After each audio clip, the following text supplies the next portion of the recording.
말씀은 창세기 7장 1절에서 12절까지 말씀입니다. 창세기 7장 1절에서 12절입니다. 구약성경 창세기 7장 1절에서 12절까지 함께 읽겠습니다. 여호와께서 노아에게 이르시되 너와 내 온 집은 방주로 들어가라. 이 세대에서 내가 내 앞에 의로움을 내가 보았음이니라. 너는 모든 정결한 짐승은 암수 7씩, 부정한 것은 암수 2씩을 내게로 데려오며 공중의 새도 암수 7씩을 데려와 그 씨를 온 지면에 유전하게 하라. 지금부터 7일이면 내가 40주야를 땅에 비를 내려 내가 지은 모든 생물을 지면에서 쓸어버리리라. 노아가 여호와께서 자기에게 명하신 대로 다 준행하였더라. 홍수가 땅에 있을 때에 노아가 600세라. 노아는 아들들과 아내와 며느리들과 함께 홍수를 피하여 방주에 들어갔고 정결한 짐승과 부정한 짐승과 새와 땅에 기는 모든 것은 하나님이 노아에게 명하신 대로 암수 2씩 노아에게 나와 방주로 들어갔으며 7일 후에 홍수가 땅에 덮이니 노아가 600세 되던 해 둘째 달 곧 그 달 11의 날이라. 그날에 큰 기품의 샘들이 터지며 하늘의 창문들이 열려 40주야를 비가 땅에 쏟아졌더라. 아멘.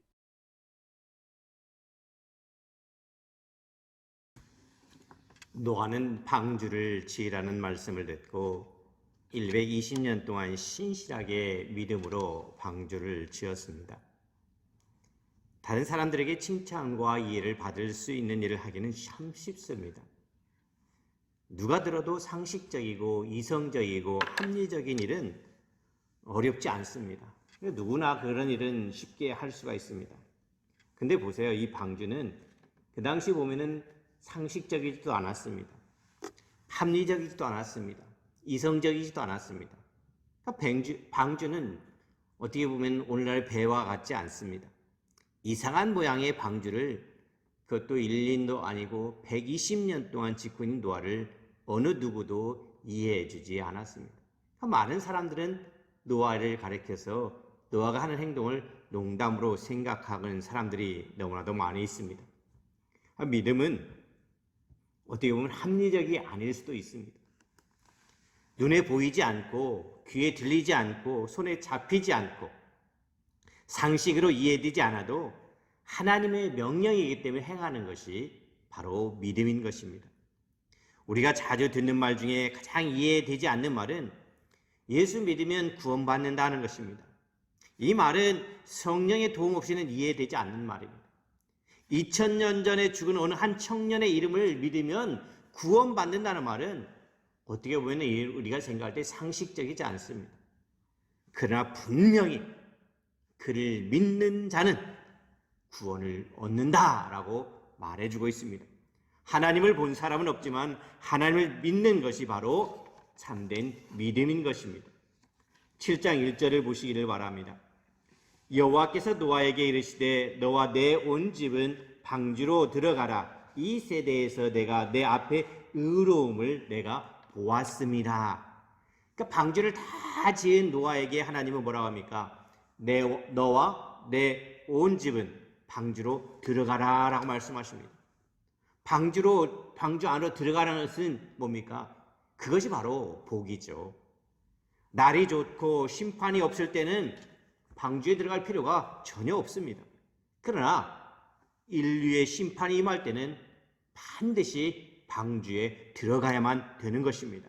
그래야만 살 수가 있는 것입니다. 그래서 하나님은 자신의 자녀들에게 방주에 들어가라 라고 말씀하십니다. 그러니까 7장 1절을 보면은 노아는 처음부터 끝까지 아주 동일한 신앙을 가졌다는 사실을 우리가 알게 됩니다. 우리가 6장에서 볼 때 노아를 가리켜서 뭐라고 했습니까? 의인이요 당대의 완전한 자라 그는 하나님과 동행하였으며 라고 말하고 있습니다. 그러니까 6장에서 그렇게 말했는데 7장 1절에 또다시 뭐라고 합니까? 하나님은 이 세대에서 내가 내 앞에 의로움을 내가 보았습니다 라고 말합니다. 그러니까 노아는 변함이 없는 신앙을 가지고 있었습니다. 이와 같이 여러분도 변함없는 신앙을 갖게 되기를 바랍니다. 폭풍과 비바람이 치고 주변의 환경이 어떠하든지 간에 자녀들에게 어려움이 생길지라도 건강의 위기가 올지라도 여러분의 믿음이 변함이 없기를 간절히 바랍니다. 하나님은 노아를 가리켜서 뭐라고 합니까? 내가 너의 의로움을 보았다라고 평가하고 있지 않습니까? 여러분도 언젠가 하나님 앞에 서겠죠. 그때 너는 내 앞에서 의로웠다 이렇게 평가받게 되기를 바랍니다. 드디어 노아는 이제 자기가 지은 방주 안으로 들어갔습니다. 방주 안에 들어간다는 말은 하나님의 약속을 지킨다는 의미인 것입니다. 우리가 6장 18절에 보니까 이렇게 나와 있습니다. 그러나 너와는 내가 내 언약을 세우리니 너는 내 아들들과 내 아내와 내 며느리들과 함께 그 방주로 들어가고 라고 말하고 있습니다. 그러니까 하나님이 120년 전에 노아에게 내가 세상을 심판하라고 약속했잖아요. 그러니까 세상에 죄가 관영했기 때문에 하나님이 이 세상을 심판하지 않을 수가 없었어요. 그러니까 심판은 하나님이 다시 시작하는 방법입니다. 옛 것을 다 버려야 새 것이 나올 수가 있는 것입니다. 노아 시대에는 물로 심판을 받았지만 노아 시대 이후에 인류가 쌓는 죄는 불로 심판을 받게 될 것입니다. 하나님은 의로운 노아를 통해서 구원을 계획하시고 방주를 지어 방주 안으로 다 들어가게 하셨습니다. 우리는 여기서 약속하시는 신실한 하나님을 발견하게 됩니다. 하나님은요, 약속은 반드시 지키신 분입니다. 하나님의 약속은 변함이 없습니다. 사람들은 때때로 배신하기도 합니다. 아무리 신실하고 착한 사람이라 할지라도 한두 번은 배신하고 몇 번씩은 거짓말을 합니다. 그러나 하나님은 몇천 년을 지나도 배신하지 않고 약속을 지키시는 분이신 것입니다. 그래서 우리는 성경을 가리켜서 구약과 신약으로 나누어 부르지 않습니까? 구약은 옛 약속을 말하며 신약은 새로운 언약, 약속을 의미합니다. 그러니까 구약의 모든 약속은 신약에서 모두 다 성취되어집니다. 그리고 신약의 모든 약속은 이제 어떻게 됩니까? 앞으로 계속해서 이루어지게 될 것입니다. 그러니까 하나님은 물로 심판하실 때 노아라는 사람을 택하여 구원하셨고 그 약속이 지금 이제 성취되고 있는 것을 가르쳐주고 있습니다. 보세요. 이제 곧 그 불의 심판이 이제 오게 되는데 그때 하나님은 예수 그리스도를 믿고 이제 의로운 사람이 된 하나님의 자녀들을 다 구원해 주신다고 약속하셨습니다. 오늘 여러분이 그 약속을 믿고 오늘도 주님 앞에 서지 않았습니까? 어떻게 보면은 노아 시대 때의 약속을 받은 사람이 노아였다면은 오늘 우리 시대의 약속을 받은 사람은 바로 예수 그리스도를 믿는 저와 여러분이 될 것입니다. 여러분이 어떻게 보면 노아가 되는 거죠. 노아와 그 가정이 구원을 받았던 것처럼 누구든지 예수 그리스도 이름을 부르는 자는 구원을 받게 되었습니다. 또한 그랬잖아요. 사도행전에 주 예수를 믿으라 그리하면 너와 내 집이 구원을 얻으리라 그러지 않았습니까? 여러분의 가정이 구원받을 줄 믿습니다. 여러분에게는 심판이 없습니다. 하나님은 역사의 마지막 때에 여러분을 모두 다 천국으로 인도해 주실 것입니다. 왜냐하면 하나님은 약속과 언약의 하나님이시며 변함이 없는 분이기 때문에 그렇습니다.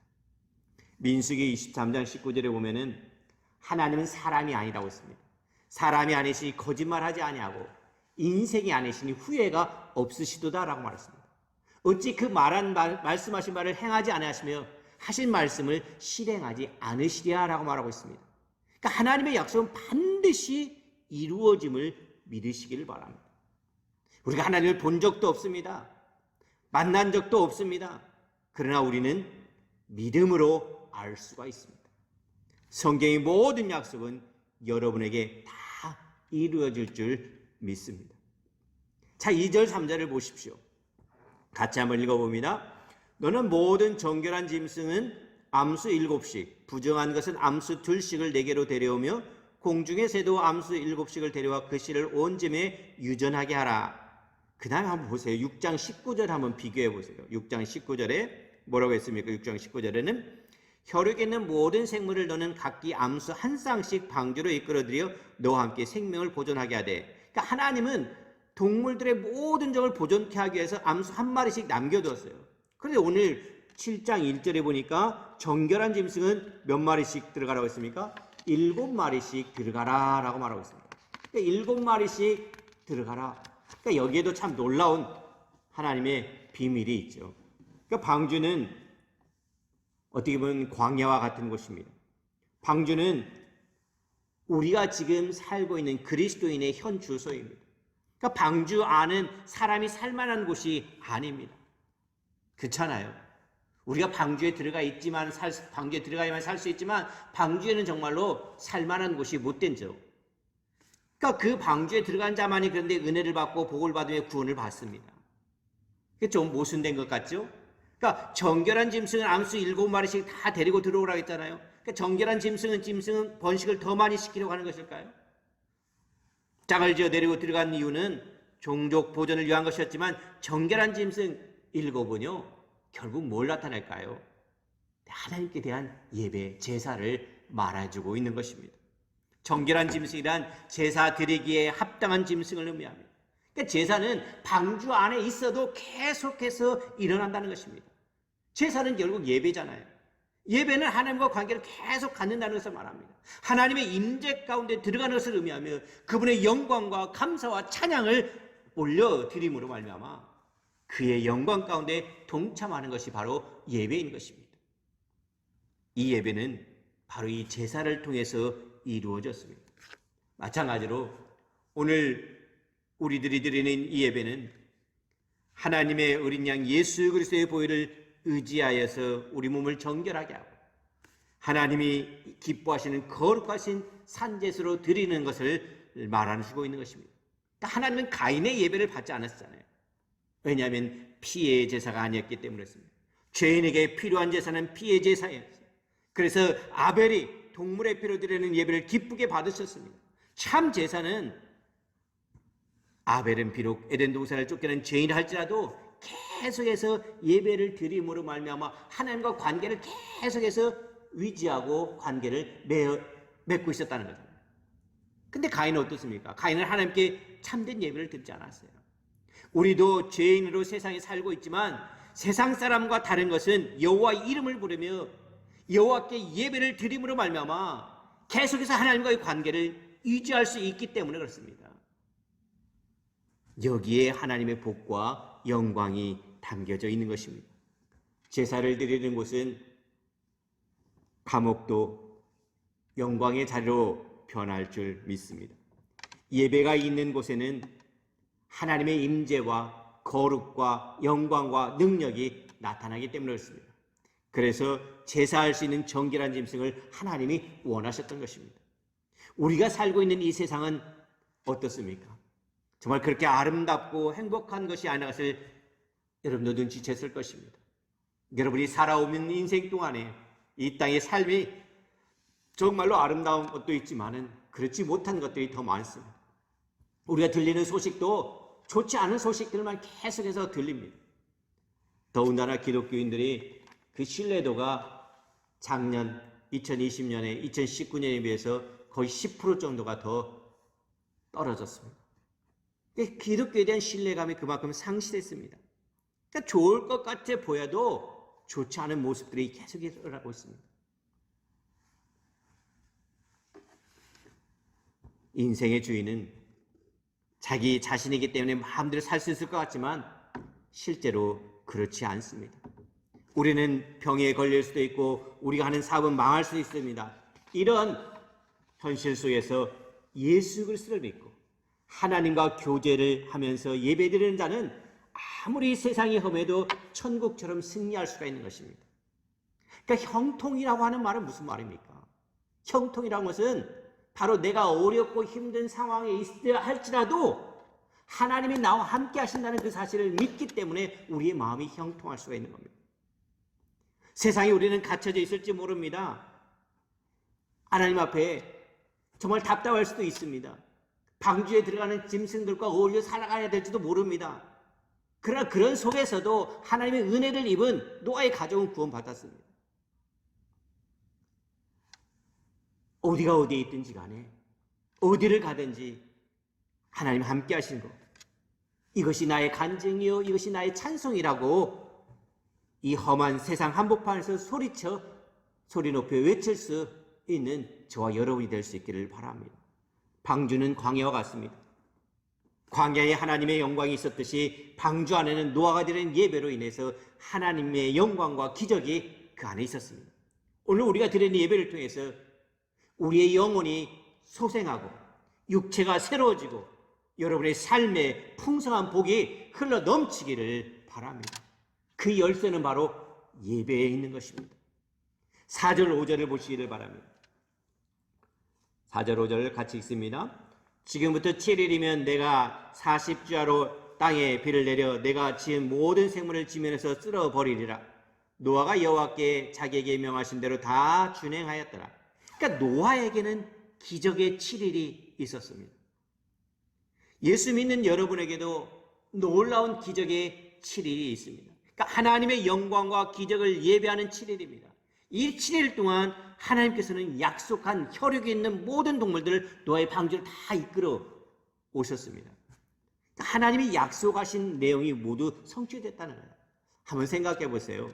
그 많은 짐승들이 어떻게 일주일 동안 방주 안으로 들어갈 수 있었을까요? 오늘 우리들이 생각해 보면은 그 짐승들, 그 모든 각기 종류들 다 우리들이 집어 넣으려고 한다면 어떻게 될까요? 옛날에 시골에서는 소를 키울 때 소가 자기 마음대로 갑니다. 그래서 코에다 뭡니까? 고삐를 끼웁니다. 그래서 고삐를 끼워서 그 고삐를 잡아당기면 소가 마음대로 가지 못합니다. 그래야만이 따라올 수가 있어요. 그런데 한번 그 당시의 모습을 생각해 보십시오.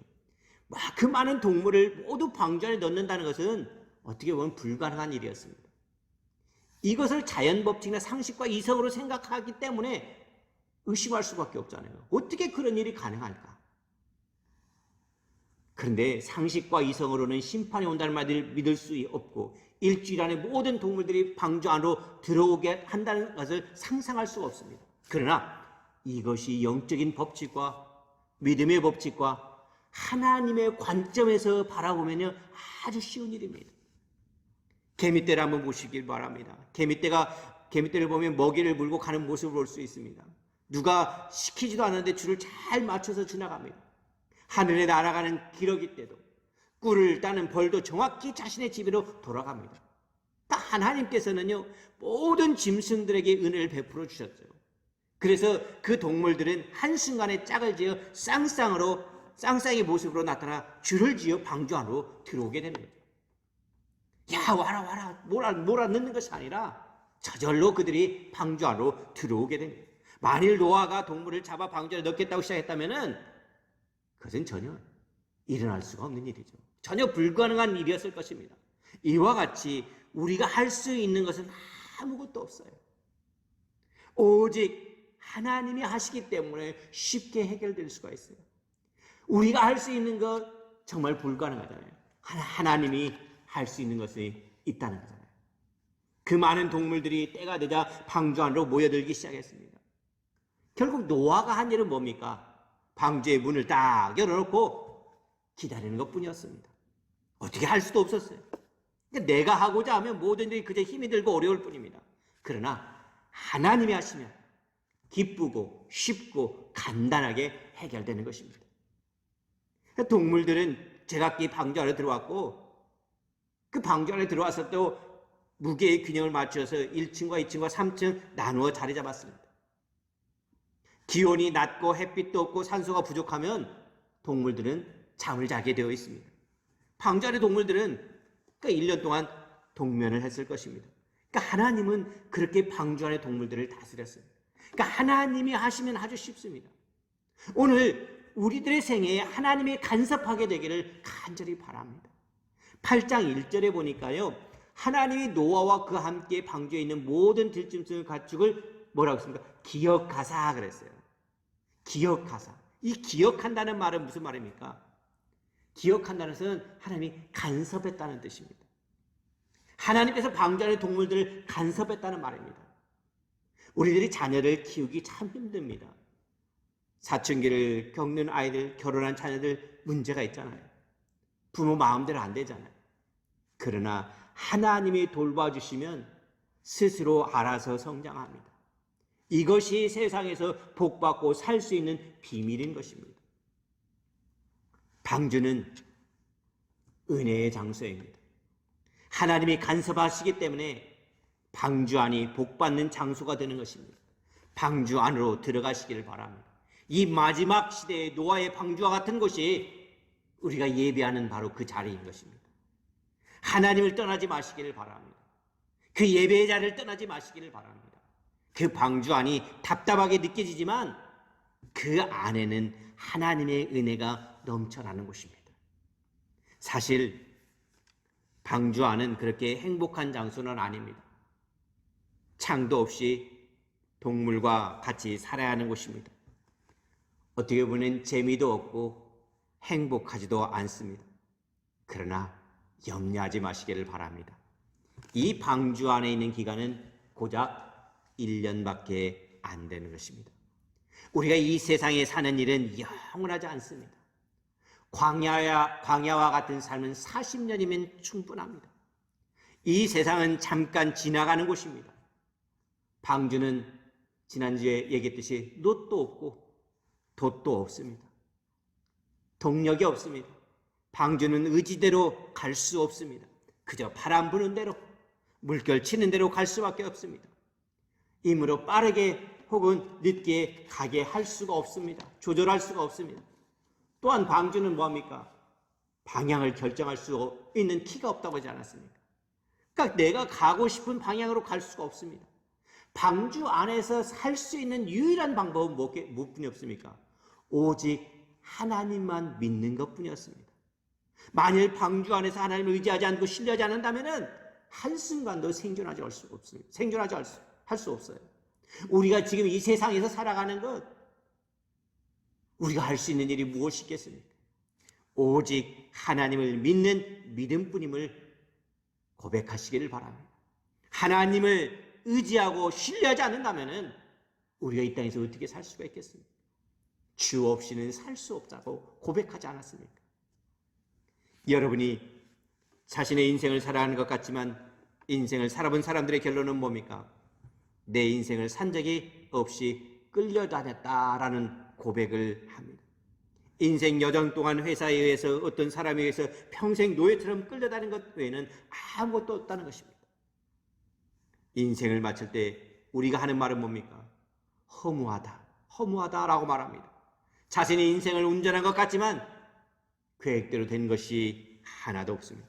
그럼에도 불구하고 우리는 또 속고 있습니다. 인생의 결론은 죽음 외에는 없다는 것입니다. 여러분이 하나님을 신뢰할 때만 인생은 의미가 있습니다. 우리 배를 운전하는 것은 내가 아니라 우리 주 하나님이십니다. 그분을 믿고 그분을 경배하며 그분을 찬양하며 그 앞에 나아갈 때 자연의 법칙과 이성의 법칙을 넘어서 초자연적인 은혜와 긍휼을 베풀어 주신 하나님을 만날 수 있게 되는 것입니다. 근심과 걱정이 내 앞을 우겨싸더라도 쌓이지 아니하는 답답한 일을 만나도 답답하지 아니합니다. 홍해가 갈라집니다. 먹을 것이 없을 때 만나를 주십니다. 물이 없을 때 바위에서 샘물이 솟아나게 하십니다. 절망이라고 생각했을 때 하나님은 구름 기둥과 불 기둥으로 우리의 인생을 인도해 주십니다. 코로나라는 이 암울한 기간이라고 하지만은 이 기간 속에서 하나님께서 우리를 인도하십니다. 이것이 바로 은혜의 삶인 것입니다. 희망의 메시지를 전하시기를 바랍니다. 우울하다, 슬프다, 힘들다, 짜증난다 이런 말들보다도 하나님께서 함께 하십니다. 새로운 희망들을 나눌 수 있기를 바랍니다. 힘들어도 하나님께서 함께 하시면 기쁨이 되는 것입니다. 여러분의 인생에 하나님의 간섭하심이 넘쳐나기를 바랍니다.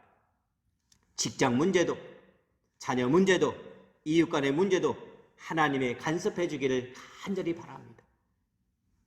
돈을 따라다니지 말고 따라오게 하시기를 바랍니다.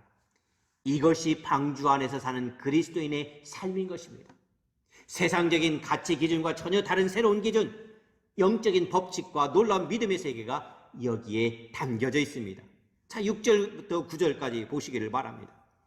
홍수가 땅에 있을 때 노아가 600세라 노아는 아들들과 아내와 며느리들과 함께 홍수를 피하여 방주에 들어갔고 정결한 짐승과 부정한 짐승과 새와 땅에 있는 모든 것은 하나님이 노아에게 명하신 대로 암수둘씩 노아에게 나와 방주로 들어갔으며. 그러니까 7일 동안 모든 일들이 이루어졌는데 비가 올 징조가 보이지 않아요. 참 그렇잖아요.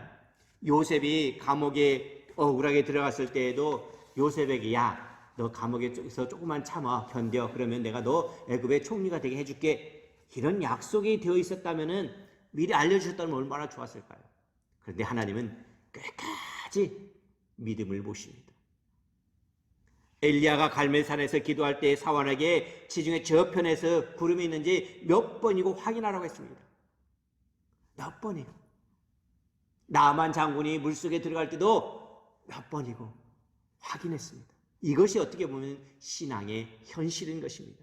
그러니까 우리가 하나님의 음성을 듣고 일을 하지만 많은 갈등의 문제에 직면하게 됩니다.